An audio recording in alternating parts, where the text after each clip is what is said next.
नमस्कार साथियों, आप सभी का स्वागत है। आपको बता दें कि यहाँ पर मैं बात करूँगा सेकंड ग्रेड का सेकंड पेपर, यानी आरपीएससी ने कुछ दिन पहले जो सिलेबस जारी किया था, सीनियर टीचर ग्रेड सेकंड जिसको अपन कहते हैं, सेकेंडरी एजुकेशन डिपार्टमेंट के लिए जो पोस्ट निकली हुई हैं उनको लेके जो है सिलेबस जारी हुआ है। फर्स्ट पेपर की अपन जो है बात कर चुके हैं।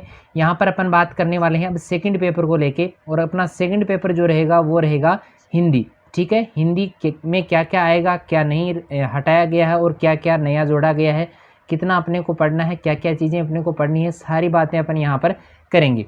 तो चलिए शुरू करते हैं आज का ये वीडियो। देखिए, सबसे पहले खंड 1 यहाँ पर दिया गया है। खंड 1 में अपने को यहाँ पर लिखा हुआ है माध्यमिक व उच्च माध्यमिक स्तर से अपने को क्या क्या आएगा, यानी कक्षा 10 और 12वीं के स्तर का क्या क्या अपने आने वाला है। तो यहाँ पर सारी की सारी जो है व्याकरण ही दी गई है। तो यहाँ पर सबसे पहले मैं बात करूँगा वर्ण व्यवस्था को लेके। तो वर्णों में देखो क्या आएंगे, स्वर और व्यंजनों का जितना वर्गीकरण है वो सारा का सारा आने वाला है, और सारा अपन जो है अपने यूट्यूब चैनल पर पढ़ेंगे भी। ठीक है, फिर दूसरा बिंदु यहाँ पर दिया गया है शब्द वर्गीकरण स्रोत के आधार पे। तो स्रोत के आधार पे शब्दों का वर्गीकरण यहाँ पर किया गया है। एक तत्सम शब्द अपने को पढ़ने हैं सारे के सारे, तद्भव शब्द हैं और विदेशी शब्द, इन सभी को अपने को बढ़िया से याद करना है। आगे अब शब्द वर्गीकरण में ही व्याकरण पर आधारित जो रहेंगे, इसमें एक विकारी शब्द आ जाता है और अविकारी शब्द। तो विकारी शब्द भी 4 प्रकार के होते हैं, अविकारी शब्द भी 4 प्रकार के होते हैं। उन सभी को गहराई से अपने को पढ़ना है, यानी उसके भेद और उनके भी जो उपभेद दिए गए हैं उन सब को अपने को पढ़ना है, बढ़िया से अपने को याद करना है। ठीक है, आगे रहेगा व्याकरण की कोटियों में। देखिए, अपने को लिंग याद करने हैं, स्त्रीलिंग से पुल्लिंग बनाना है, पुल्लिंग से स्त्रीलिंग बनाना है। फिर वचन में एक वचन से बहुवचन कैसे बनाते हैं, कारक कितने होते हैं, क्या क्या कौन कौन से कारक चिन्ह लगते हैं। फिर मैं बात करूँगा काल को लेके कि काल कितने प्रकार के होते हैं। फिर वाच्य, ठीक है, और वाच्य क्या होता है, वाच्य कितने प्रकार के होते हैं, वो सारी की सारी बातें अपन बाद में करेंगे। ठीक है, ये चीज़ें आपको इसमें पढ़नी है। फिर हम बात करेंगे शब्द रचना को लेके। तो शब्द रचना में देखो क्या क्या आएगा। शब्द रचना में आपके संधि का बिंदु पूरा आएगा, समास आएगा, उपसर्ग और प्रत्यय। ठीक है, तो सारे के सारे आपको ये याद करने। मेरे ख्याल से इसमें व्याकरण के लगभग सारे बिंदु जो हैं वो दे दिए गए हैं, कुछ भी इन्होंने नहीं छोड़ा है। ठीक है, आगे देखिए शब्द ज्ञान में अपने को क्या पढ़ना पड़ेगा। शब्द ज्ञान में अपने को पढ़ना है तो पर्यायवाची शब्द। ठीक है, एक पढ़ने हैं विलोम शब्द, अनेकार्थक शब्द हैं जिनके एक जिससे ज़्यादा अर्थ जिनके निकलते हैं, समश्रुत भिन्नार्थक शब्द, यानी ऐसे शब्द जो सुनने में तो एक जैसे लगते हैं लेकिन उनके अर्थ क्या होते हैं, अलग अलग होते हैं। फिर है वाक्यांश के लिए एक शब्द। तो वाक्यांश के लिए एक शब्द जो है वो भी अपने को बढ़िया से याद करना है। फिर देखो वाक्य रचना का बिंदु भी हमारे यहाँ जोड़ा गया है। तो वाक्य रचना में देखो क्या आएगा, वाक्य का स्वरूप आएगा, पद क्रम आएगा, अंग आएगा, भेद और उपभेद, वाक्य कितने प्रकार के होते हैं, किस किस क्रम में उसको रखना होता है, कितने वाक्य के अंग होते हैं, उसके भी भेद और उपभेदों को सभी को अपना मतलब सीधी सी बात मैं कहूँ कि वाक्य को अपने को बड़े गहराई से अपने को पढ़ना है। ठीक है, फिर शब्द शुद्धिकरण अपने को पढ़ना है, शब्दों का शुद्धिकरण याद करना है, वाक्य का शुद्धिकरण अपने को याद करना है। विराम चिन्ह जो अपनी 11वीं कक्षा में अपन पढ़ते आए हैं, विराम चिन्हों के बारे में भी अपने को पढ़ना है।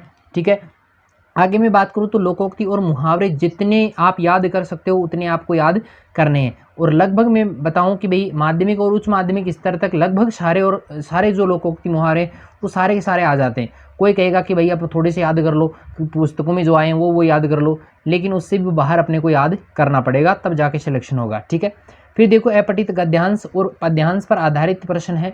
बहुत सरल प्रश्न होते हैं ये, लेकिन ये सारे के सारे प्रश्न जो है वो ऊपर जो व्याकरण दी गई है उसी से जुड़े हुए हैं। सारे के सारे जो प्रश्न हैं वो व्याकरण से ही जुड़े हुए हैं, तो इनका भी थोड़ा सा ध्यान आपको रखना है। तो ये आएगा अपने माध्यमिक स्तर से। किताबें इस साल इसमें नहीं आएंगी, सेकंड ग्रेड में किताबों को हटा दिया गया है, 9वीं से 12वीं तक की जो किताबें चलती थी उनको हटा दिया गया है। आगे देखिए खंड नंबर 2 में यहाँ पर भाग रहेगा स्नातक का, यानी कॉलेज का यहाँ पर भाग रहेगा। कॉलेज में अपने को क्या क्या पढ़ना है। ठीक है, देखिए सबसे पहली बात शब्द शक्तियाँ पढ़नी है। शब्द शक्ति के कितने भेद होते हैं, सभी के आपको उदाहरण आने चाहिए, किसी भी प्रकार का सवाल पूछा जा सकता है। दूसरी हम बात करें काव्य की रीतियाँ कितनी होती हैं, किसे कहते हैं काव्य की रीति। दूसरी बात करूँ काव्य गुण क्या होता है, गुण कितने प्रकार के होते हैं, सारा याद करना है। काव्य दोष है, दोष में आपको देखो कौन कौन से याद करने, नाम लिखे हुए।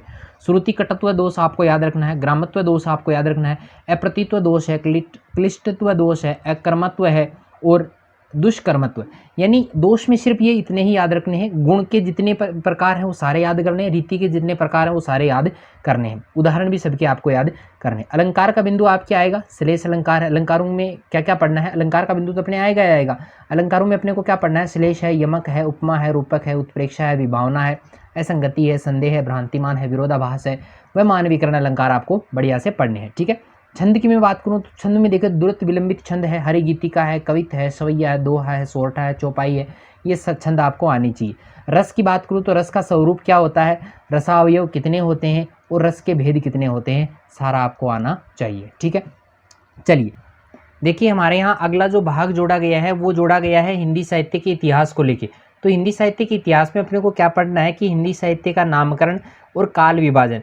अब देखो काल विभाजन में सबसे पहला अपना आदिकाल आता है, तो आदिकाल में आपको क्या पढ़ना है, काव्य धाराएं आपको पढ़नी है, आदिकाल की प्रवृत्तियां आपको पढ़नी है और प्रमुख रचनाएं और उसके रचनाकार। तो मेरे ख्याल से ब खंड जो है वो बहुत बड़ा यहाँ पर जोड़ दिया गया है। ठीक है, फिर देखिए भक्ति काल की हम बात करें तो भक्ति काल की काव्य धाराएं हैं, प्रवृत्तियां हैं, प्रमुख रचनाएं और रचनाकार, और यही आपको सब कुछ पढ़ना है। रीति काल में भी, आधुनिक काल में कुछ अलग आपको पढ़ना है। एक तो पद्य का विकास किस प्रकार हुआ, उसमें भी भारतेंदु युग है, द्विवेदी युग है, छायावाद है, प्रगतिवाद है और नई कविता को इसमें पढ़ना है। आधुनिक काल की मैं बात करूँ तो आधुनिक काल में गद्य का विकास आपको पढ़ना है, कहानी क्या होती है, उपन्यास है, नाटक है, निबंध है, संस्मरण है, ये सारा आपको याद करना है। फिर अपने एक तीसरा भाग जो रहेगा इसका स वाला भाग, तो उसमें हिंदी भाषा का उद्भव और विकास आपको पढ़ना है, हिंदी और उसकी प्रमुख बोलियों का जो सामान्य परिचय है, और यहाँ पर एक देवनागरी लिपि का भी जो है वो यहाँ पर ऐड कर दिया गया है। तो देवनागरी लिपि के बारे में भी अपने को बढ़िया से पढ़ना है। आगे मैं बात करूँ तो यहाँ पर देखिए कबीर ग्रंथावली जो है, यहाँ पर पद्य खंड का ये पूरा का पूरा भाग रहेगा। ठीक है, तो पद्य खंड में अपने यहाँ पर कबीर ग्रंथावली पहले का ही है पूरा का पूरा, ये पहले जो चलता था वही दिया गया है। तो साखी में अपने को 5 अंग उसके याद करने हैं, और प्रथम 10 पद जो है रचना ये किसकी रहेगी, जो कबीर ग्रंथावली है वो श्याम सुंदर दास जो है उसकी रचना से ये पद लिए गए हैं। अगला अपना रहेगा तुलसीदास वाला भाग। तो तुलसीदास वाले भाग में रामचरितमानस के बालकांड को पूरा को अपने को पढ़ना है। सूरदास की मैं बात करूँ तो सूरदास में अपने को भ्रमर गीत सार के प्रथम 20 पद पढ़ने हैं जो रामचंद्र शुक्ल द्वारा संपादित है। मीराबाई में भी अपने को मीरा पदावली के प्रथम 20 पद पढ़ने हैं जो परशुराम चतुर्वेदी द्वारा संकलित हैं। ठीक है, और बिहारी रत्नाकर के अपने को 20 दोहे पढ़ने हैं शुरू के, और सूर्यमल मिश्रण जो रचना है मिश्रण जिसको कहते हैं, उसमें वीर शतसही के 20 दोहे अपने को शुरुआती पढ़ने हैं।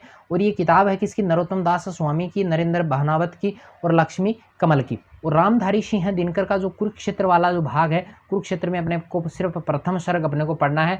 और यहाँ पर जयशंकर प्रसाद को देखो कामायनी वाला पहले दूसरा भाग दिया गया था, अभी जो है वो श्रद्धा सर्ग जो है वो अपने को कामायनी से पढ़ना है। फिर हम बात करेंगे आचार्य रामचंद्र शुक्ल को लेकर, तो रामचंद्र शुक्ल में अपने को चिंतामणि भाग 1 पढ़ना है जिसमें आपको केवल उत्साह है, श्रद्धा और भक्ति, लोभ और प्रतीति जो रचनाएं हैं वो आपको पढ़नी है।